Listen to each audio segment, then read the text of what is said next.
Welcome to the Business Therapy Podcast, a raw, unapologetic show built exclusively for hungry e-commerce entrepreneurs and executives craving explosive growth. I am Drew IQ, and you're tuning into the second session of our 4-part narrative-driven therapy series. Okay, so Alex is back, but this time stressing over what he thinks is click fraud. Let's hear Alex's struggles and see how Tyler and Andrew can assist. Run the intro, please.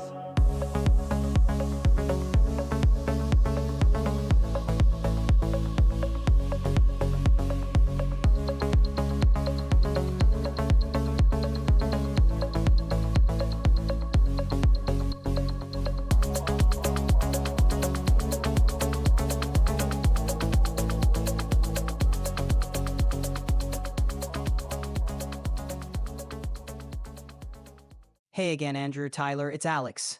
Round 2, huh? Didn't realize therapy came in seasons. Anyway, now I'm not just drowning in CPC costs. I've graduated to paranoia. Feels like I'm gearing up for battle every morning just to defend my clicks, armor and all. But truth is, I'm contemplating life, guys. I'm a lover, not a fighter. Honestly, it feels like someone's intentionally burning through my ad budget by noon. I mean, how do you fight an invisible enemy that's draining your wallet? Is this my new normal? Or can you guys show me how to win a fight I didn't sign up for?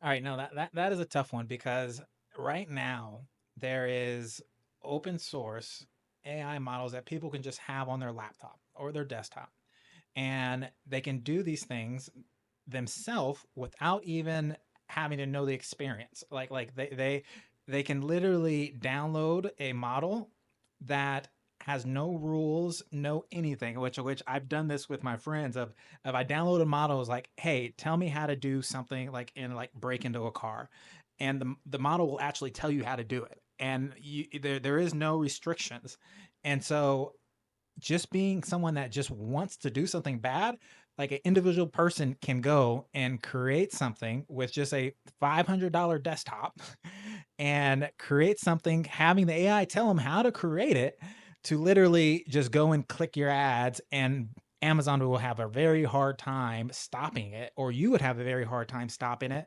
And just the average Joe can do it now. And so I feel Alex on this one, because it is super hard to stop now, because you literally have these regular people that can do it just in their basement. Yeah, and you're just talking about, you know, what's possible in the US, like not even thinking about, international tactics. And like, if you've been selling on Amazon long, you've heard about all the thousands and thousands of Chinese sellers that were removed a couple years ago. The time before that was like thousands and thousands of reviews for fraudulent activities, right? Even to the point of people being arrested, put in prison. Like I know for a fact there are in various places of China warehouses that exist with iPhone farms, right? They're just iPhone farms of Amazon accounts. Whether you're clicking on ads and wasting ad spend, or you're clicking and leaving false reviews or leaving reviews. I know that those are real stories. Like, the network is small in regards to the Amazon community, and you hear about these things. So there's a lot of fear around it, because you're right. And there's so many things that are kind of against your control. And as an agency owner, I can also say I insulated the agency a little bit by somewhat avoiding products that are easily copied, where we're going against a Chinese competitor. And it was like, let's just go a different route, because some of these scenarios are so bad. And I'm like, there's nothing really I can do. And there are some things, but like, first of all, you have to prove the thing, right? You have to be able to be like, I believe that all these clicks are happening, like there's fraud happening. And some of it's just straight paranoia from the stories you hear about everybody else you're reading on Reddit. And then Amazon makes it harder, because if you were just looking at your website, you could geo map where the clicks are coming from and see where the mouses are doing, what's the behavior they're doing. And like, but with Amazon, so much of that data is guarded that you can't, it becomes even harder. Let's say I'm a single owner of a small brand, and I'm looking at you, I'm looking up, like, man, like I want to get up there, right? Like, just with Chat GPT, I can destroy you. Like, with my skill set, right? Like, I would be having people like 10, 20 different places in the US, like random delays, like me, just one person with the right skill set, like you're not going to catch me, right? Like I can do some crazy stuff where I'm a single person. I'm not China. I'm not a whole warehouse. Like I'm just Bob across the street, pissed off, and I want to waste your ads, and I can do it, with right? a VPN and Yeah, and so like I just think like it's just so easy now that a single person that didn't even know how to be techie a month ago can now do it just with a few weeks of just you know what I mean? And that's going to make things even harder, right? And I think just this whole, and that's why I like doing the research on this podcast. I kept seeing like brand protection and secure, like, because it's going to be such a hard thing to stop people from doing these bad things, because just the average Joe can do it now. China, like, you don't even got to worry about just China now. Like literally the guy across the street can do the same thing at scale. yeah, it's not the exact, in Alex's situation, we're talking about click fraud, which is a specific thing that he feels like is happening in his business. But I was involved, and I think I can say this on the show. I was an expert witness in a court case last year for Amazon, right? So what had happened was a competitor of the brand I was brought in on as an expert, what was buying product and leaving bad reviews. Okay, so just like a Joe Schmo, this guy wasn't using any like smart tactics or anything like that. Actually, kind of a moron because he got himself caught. And I won't tell you how in case you guys do it again, right? I like getting paid to show people's ignorance, but we're talking several $100,000 in the settlement for because that is the impact of what we're talking about. That's the impact of fraud. Some bad reviews on a newly launched product, or a bad story in the review, or making a product get a super low conversion rate. Amazon is not tracking everything like that. What it's looking at is like, wow, this is getting a lot of clicks and no conversions. Let me suppress this. And those are the things that are happening if you understand how to gamify the system. If we know how to grow a brand, I can tell you that the pros also know how to sabotage a brand, right? So um, these are like real life scenarios that you might think of, oh, it's just a review, it's just this, it's just that. But in this world, in this game, we're talking about millions of dollars at stake in the difference in getting good reviews or not getting good reviews, or your clicks accurately bringing you a better conversion rate, or making your keywords rank organically. Some of the things that can combat just all of ads driving your whole business. The counter to that is to rank organically, where it doesn't matter if they click on it or not, it's not charging you. So these are like very real situations. There's pros, there's agencies that can help you, but there's also pros out there that can help you get out of trouble when certain things like this happen. But if there's a nightmare story about Amazon, I've heard it. I'm still here. I'm still fighting the good fight because there's a lot of things that we can do. But man, I do not envy anyone that finds themselves in a battle with someone super savvy trying to take them down. Drew IQ here to introduce our Q1 2025 crowdsourced Amazon PPC Mistakes and Struggles report. This report is created from your fellow peers' pain and frustrations voiced on Reddit, Quora, Google, YouTube, TikTok, LinkedIn, Instagram, Threads, blogs, and more. Utilizing EcomPulse market intelligence technology, we are able to score and rank the top Amazon PPC pitfalls your competition have confessed to over the last year. Use the link below to download this data-driven report so you don't make the same mistake your competition did. And I think what's going to be the hardest part of this is, I mean, AI is moving fast, right? And softwares are moving fast, but they're not moving faster than Joe across the street, right? Like Joe across the street, it can do like implement stuff instantly. Your software that you're using to play defense is going to take them 3 to 6 months, right? And so I think just by the speed of things, you're almost not able to play defense. It's so, and I was doing research for us, right, on this of how are we going to play defense, and it's so hard because the softwares that are out, they're 3 months behind or 6 months behind, which is a lot in the AI world, and they're doing things where the bad person adapted 3 months ago, right? And if you're a brand trying to rely on the softwares, they're behind, and you can't, because the other person is adapting, you know what I mean? And so it's one of those challenges where if you're just a regular person, like it's really hard to figure it out. And even being us, like you said, it's better just to not be in those categories, because it's such a challenge to try to defend that it's almost not worth it. Right. Yeah, it's like avoid the fight altogether. Something silly comes to mind, but like, and I hate to bring a football reference into this, but I don't know if you've seen the JJ Watt commercial that was like going on through the playoffs or whatever.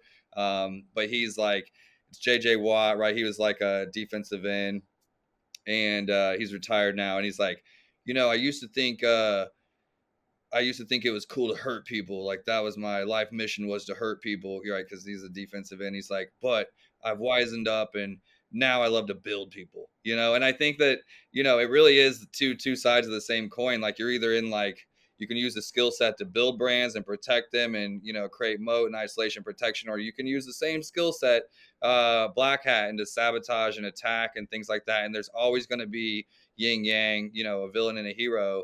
And there are things like, I do want to leave like Alex with a little bit of hope here, Yeah. because thankfully he's not in the supplement category, which I just know is full of bad actors. And good luck with electronics if you're in that category. Right. Like some of these are just brutal because they're not held to the same standard as even American sellers. Some of these international sellers that live in these categories. And supplements is, if you've read about any of the like federal prison cases or people getting arrested or things like that, I had clients in these groups that went to prison. Um, so thankfully, like, move different directions. We're taking it to that level. But like, I knew a guy that knew a guy, and those were the ones doing some of that stuff. So definitely learn the black hat, learned what people are doing to be able to combat it, right? To be able to do some of those things. So I've gone to arbitration with Amazon and won, not necessarily about click fraud, but about like suspensions and some of those issues that happen that are just not true. They're not, that wasn't something your brand did, and all of a sudden you're in trouble for it or whatever. And so you have to really just like dot your I's and cross your T's. So And I'm gonna switch it up on you a little bit. So this is a situation where someone you don't know is trying to do something. What about when someone is actually like trying to take ads out on your brand name? Like, how would you defense that one? yeah, so I think that one's kind of more straightforward. Is like some people have such a strong brand name that they're like, I don't really need to advertise on it. People are typing in my brand name. They see that I'm ranked 1 or 2 or 3 organically for it. I don't want to pay for branded terms and that. And you see a competitor just coming at you advertising on your branded terms. Well, if they have a good enough product, good enough creative, and a good enough price point, like I do believe Amazon's a platform where they can steal your branded traffic from you. So it's as simple as making sure you have good coverage on your sponsored brand, top of funnel, your sponsored products on your brand terms. And sure, you're going to be spending for terms that people are already trying to find you, but it ensures that people aren't using your brand name to steal your market share. And we were talking a little bit earlier before the show about that brand that we're working with, where their main hero product and their brand name are the same, right? So um, that's a tricky situation because almost with every single time they're advertising at some level, it's brand name and it's product name at the same time. Yeah, that's a rough one. I had the situation actually happened to me about the web camera. So I Amazon Logitech, and I was looking for the web camera for this, and at like a $39 one came up, and the one that I was looking at was just like a 1080p like HD, and it was like 99. This 4K was like $39. I was like, man, like, and it came up on the Logitech one. I was like, man, I clicked into it. I went for it. So I'm assuming there is there's a point where it makes sense, right? Like, and being Logitech and being like, it's kind of probably like a certain number where they're like, it just doesn't make sense. Like, let them get it, right? Because like that $39 one, right? Like it's just so much more enticing. Even though I know what they're doing, I'm like, I don't care. Right? Like that's 4K for like half the price. Yeah, I think it kind of depends on the product, like and what the value is, right? Like if you had a heart monitor, Yeah. let's just be ridiculous, right? If you had a Yeah. heart monitor, you're not going to go the cheap route. That's Yeah. a product that you're like, no, probably the more I spend on it, the better it will work. Like, it's talking about life and death. If it's a matter of a camera, right, and you understand that they all come from China and the margins are all great when it comes to electronics, then it's like, well, sure, that one's invested in brand name for 50 years, but this camera is probably just as great, right? It's how Anchor came on the scene with their products. Was like they were just an Amazon brand that no one knew, but if the quality within this realm, if the quality is like okay, but like I want to speak to Alex's problem a little bit in what some of the solutions can be, right? So I think about that branded coverage, making sure you're advertising on those. You have product targeting ads to defend your pages. So on Amazon, anyone that's been selling on Amazon for long know that if you go to your product page, you can see everybody else's you may also likes and things like that. So advertise in those spaces, cover that up with your products if you can, advertise there.